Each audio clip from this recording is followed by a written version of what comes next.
नमस्कार दोस्तों, selection points में आपका स्वागत है। आज मैं आपके लिए लाया हूँ विज्ञान के अति महत्वपूर्ण क्वेश्चन जो आपकी प्रतियोगिता परीक्षाओं के लिए बहुत ही इंपॉर्टेंट क्वेश्चन है। जो चैनल पर नए लोग हों प्लीज़ लाइक एंड सब्सक्राइब कर दें और बेल आइकन की घंटी दबा दें, और जिसके लिए मैं आपके लिए नए से नए क्वेश्चन ला सकूँ। आपकी प्रतियोगिता परीक्षा में पूछे जाने वाले क्वेश्चन जो आपकी प्रतियोगिता परीक्षाओं में बहुत महत्वपूर्ण क्वेश्चन होंगे, और आपके लिए आज लाया हूँ बहुत ही उम्मीदा और बहुत ही अच्छे क्वेश्चन जो आपकी प्रतियोगिता परीक्षा में बार बार पूछे जाते हैं। इसी क्रम में पहला क्वेश्चन है, वे सूक्ष्मतम कोश की जीव जिनमें पादपों के समान दृढ़ कोशिका भित्ति पाई जाती है। तो मैं फिर से एक बार क्वेश्चन पढ़ता हूँ। वे सूक्ष्मतम एक कोश की जीव जिनमें पादपों के समान दृढ़ कोशिका भित्ति पाई जाती है वे कहलाते हैं।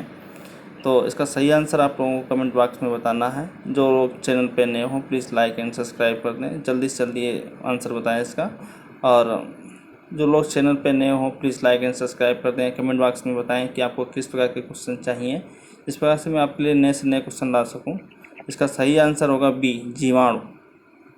जो बी वाला आंसर इसका है वो सही आंसर इसका होगा। जो भी जीवाणु होते हैं वे सूक्ष्मतम कोश की जीव होते हैं जो पादपों के समान दृढ़ कोशिका भित्ति पाई जाती है, वह जीवाणु में पाई जाती है।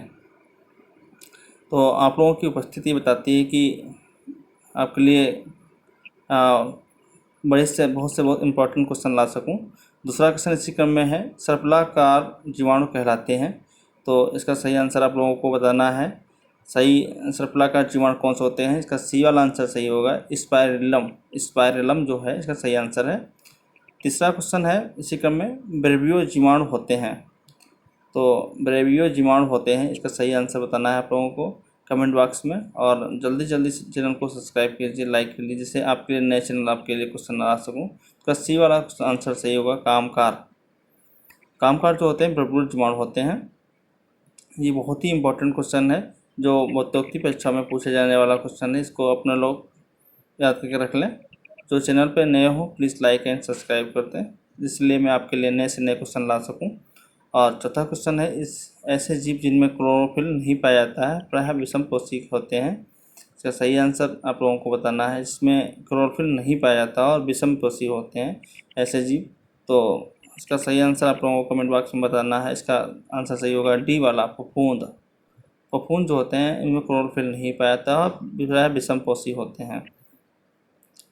ये बहुत ही इंपॉर्टेंट क्वेश्चन है जो आपकी प्रतियोगिता परीक्षा में पूछे जाते हैं। ये हर बार अधिकता पूछे जाते क्वेश्चन है। और पांचवा क्वेश्चन इसी क्रम में आता है, अमीबा और पैरामीशियम क्या है। तो ये एक कोश की जीव होते हैं। अमीबा और पैरामीशियम क्या कहलाते हैं, ये प्रोटोजुआ होते हैं। ये इसका ए वाला आंसर सही होगा, प्रोटोजुआ। अमीबा और पैरामीशियम प्रोटोजुआ होते हैं। चैनल पर जो लोग नए हों प्लीज़ लाइक एंड सब्सक्राइब कर दें। छठा क्वेश्चन इसी क्रम में है, ऐसे जीव जिनका क्रिस्टल के रूप में भंडारण किया जा सकता है क्या कहलाते हैं। तो क्रिस्टल के रूप में इनका भंडारण किया सकता है उनको, ऐसे जीवों को क्या कहा जाता है।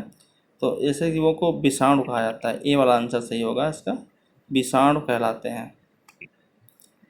जो चैनल पर नए हों प्लीज़ लाइक एंड सब्सक्राइब करते हैं। जो आप लोगों को किस प्रकार के क्वेश्चन चाहिए वो कमेंट बॉक्स में करके जरूर बताएं, जिससे मैं आपके लिए नए से नए क्वेश्चन ला सकूं।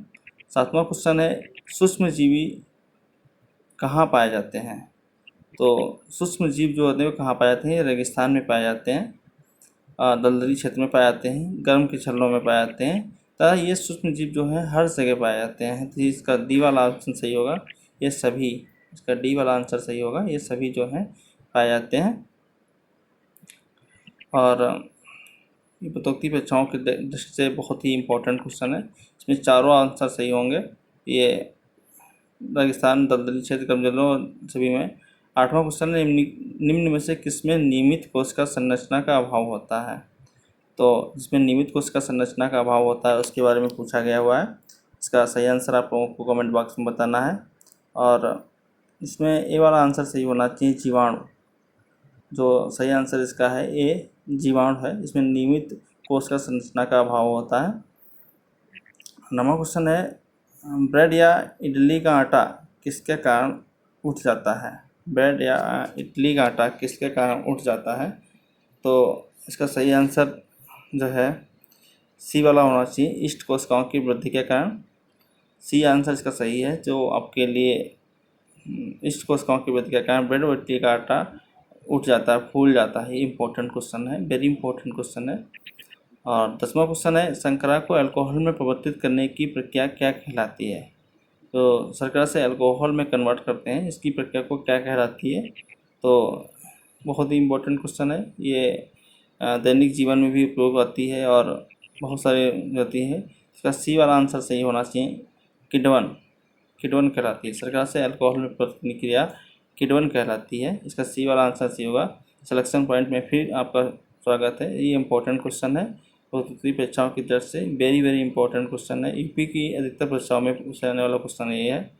और 11वां क्वेश्चन है, दही का निर्माण किस जीवाणु की उपस्थिति के कारण होता है? तो ये तो अधिकतर सभी बच्चों को पता होना चाहिए कि दही का निर्माण किस जीव की उपस्थिति के कारण होता है।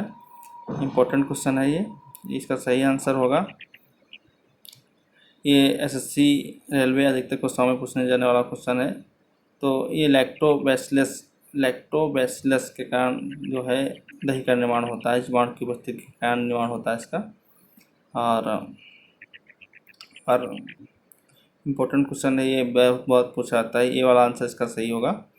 12वां क्वेश्चन है, कॉटेज पनीर का निर्माण किसके द्वारा होता है? तो कॉटेज पनीर का निर्माण किसके द्वारा होता है? ये भी दैनिक जीवन में उपयोग होने वाला क्वेश्चन है। ये कॉटेज पनीर का निर्माण किसके द्वारा होता है? तो इसका आप लोग कमेंट बॉक्स में करके बताएं इसका सही आंसर क्या होगा। जो जल्दी जल्दी अपनी उपस्थिति दर्ज कराएं, जिसके कारण आपके लिए से नए क्वेश्चन ला सकें। और जो आपकी प्रतियोगिता परीक्षाओं में पूछे जाने बहुत इंपॉर्टेंट क्वेश्चन, ये रेलवे, एसएससी, बैंकिंग, ये बी वाला ऑप्शन का सही होगा। स्ट्रेप्टोकाकस लैक्टिस के कारण कॉटेज पनीर का निर्माण होता है। ये सिलेक्शन पॉइंट में फिर पुनः आपका स्वागत है। जो लोग नए चैनल पर प्लीज़ लाइक एंड सब्सक्राइब कर दें और बेल आइकन की घंटी दबा दें, जिससे आपके लिए नए से नए क्वेश्चन ला सकूं। 13वां क्वेश्चन है, किण्वन की खोज किसके द्वारा की गई? ये भी बहुत इंपॉर्टेंट क्वेश्चन है। ये वेरी वेरी इंपॉर्टेंट क्वेश्चन है। जो किण्वन की खोज किसने की थी? कौन से वैज्ञानिक थे जिन्होंने किण्वन की खोज की थी?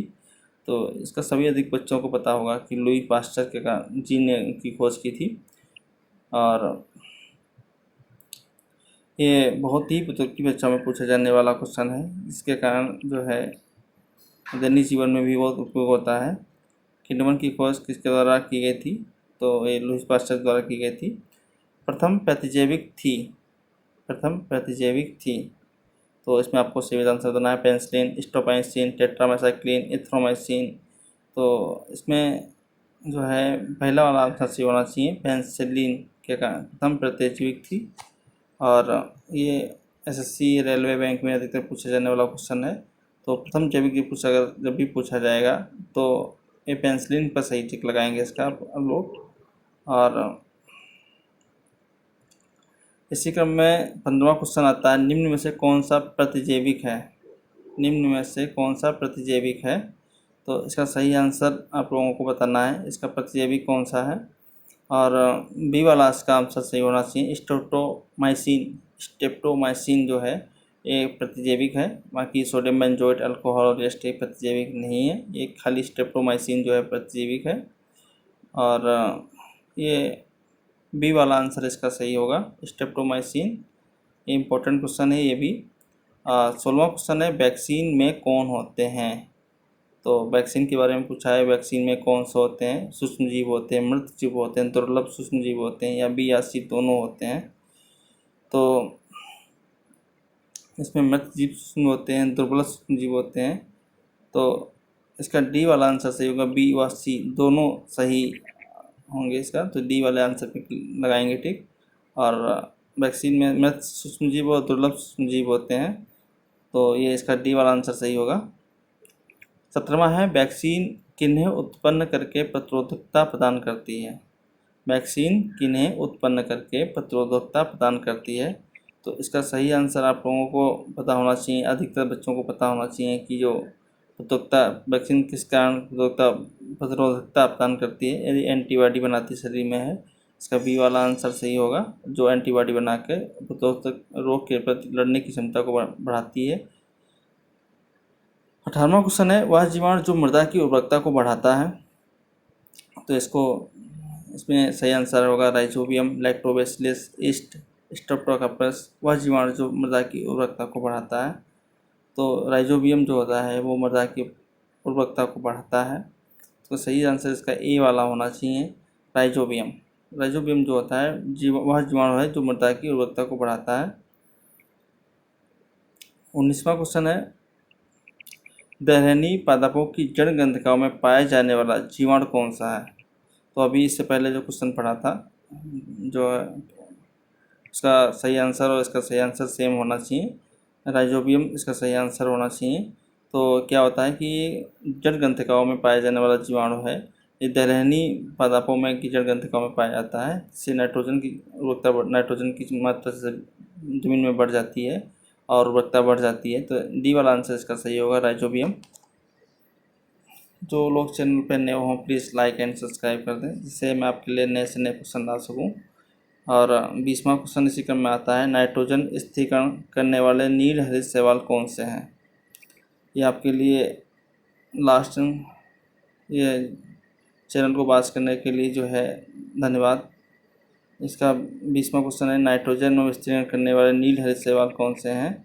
तो ये नॉन स्टॉक है जो हैं इसके लिए। और जो चैनल पर नए हो प्लीज़ इसका नॉन स्टॉक हो ना बी और सी, तो डी वाला आंसर इसका सही होगा। तो चैनल पर नए लोग हों प्लीज़ लाइक एंड सब्सक्राइब कर दें और कमेंट बॉक्स में करके बताएं कि आपको किस प्रकार के क्वेश्चन चाहिए। बाकी ये विज्ञान के एक महत्वपूर्ण क्वेश्चन है जो आपकी वित्तीय परीक्षा में पूछे जाने वाले हैं। और 21वां इसी क्रम में क्वेश्चन आता है, टाइफाइड किसके कारण होता है? तो बुखार एक है, उसका नाम टाइफाइड होता है। तो टाइफाइड किस जीवाणु के कारण या विषाणु के कारण या प्रोटोजुआ के कारण होता है? तो इसमें जीवाणु है, विषाणु है, प्रोटोजुआ है, फफूंद है। तो इसका ए वाला आंसर सही होगा, जीवाणु के कारण होता है। जो चैनल पर नए हो प्लीज़ लाइक एंड सब्सक्राइब कर दें, जिससे मेरा उत्साहवर्धन हो सके और मैं आपके लिए नए से नए क्वेश्चन ला सकूँ जो वित्तीय परीक्षा में पूछे जाने वाले महत्वपूर्ण क्वेश्चन है। 22वां क्वेश्चन है, निम्न में से कौन सा विषाणु जनित रोग है? तो पूछा है विषाणु जनित रोग कौन सा है? तो सही आंसर जो होगा वो आप लोगों को कमेंट बॉक्स में बताना है। जैसे पोलियो जो है विषाणु जनित रोग है और बी वाला इसका आंसर सही होगा। जो विषाणु जनित रोग के बारे में पूछा है तो विषाणु जनित रोग इसका पोलियो सही आंसर है। और 23वां क्वेश्चन है, नींबू कैंसर किसके कारण होता है? तो इसका सही आंसर आप लोगों को बताना है कि नींबू कैंसर किसके कारण होता है। ये जीवाणु के कारण होता है। आप लोगों को पूरा वीडियो वॉच करने के लिए धन्यवाद और आप लोग कमेंट बॉक्स में बताएं कि किस प्रकार के आपको क्वेश्चन चाहिए, उस प्रकार से आपके लिए नए से नए क्वेश्चन ला सकूं। 24वां क्वेश्चन में जेम परीक्षण किसके द्वारा किया जाता है? तो इसका सही आंसर आप लोगों को बताना है। जेम परीक्षण किसके द्वारा करता है? चीनी द्वारा किया जाता है। और ये अंतिम और लास्ट क्वेश्चन इसके बाद आपकी स्क्रीन पे आएगा। आप लोगों को जो लोग चैनल पर नए हो प्लीज़ लाइक एंड सब्सक्राइब कर दें, इसके लिए मैं आपके लिए आभारी रहूँ, आपके लिए नए से नए क्वेश्चन ला सकूँ। 25वां क्वेश्चन और अंतिम क्वेश्चन, सामान्य नमक का प्रयोग किसके लिए किया जाता है? तो आप लोगों को कमेंट बॉक्स में बताना है। मांस, मछली, इमली, ये सभी के लिए किया जाता है, क्योंकि ये सामान्य नमक जो है सब में डाल के खाया जा सकता है और प्रिजर्वेशन के लिए भी किया जा सकता है, मांस, मछली, इमली में। अंतिम क्वेश्चन था ये आपके स्क्रीन पे। और इसके साथ साथ ये में जो लोग चैनल पे नए हो प्लीज़ लाइक एंड सब्सक्राइब कर दें और कमेंट बॉक्स में ज़रूर बताएं कि आपको किस प्रकार के क्वेश्चन चाहिए अपनी आने वाली प्रतियोगी परीक्षाओं में। धन्यवाद, थैंक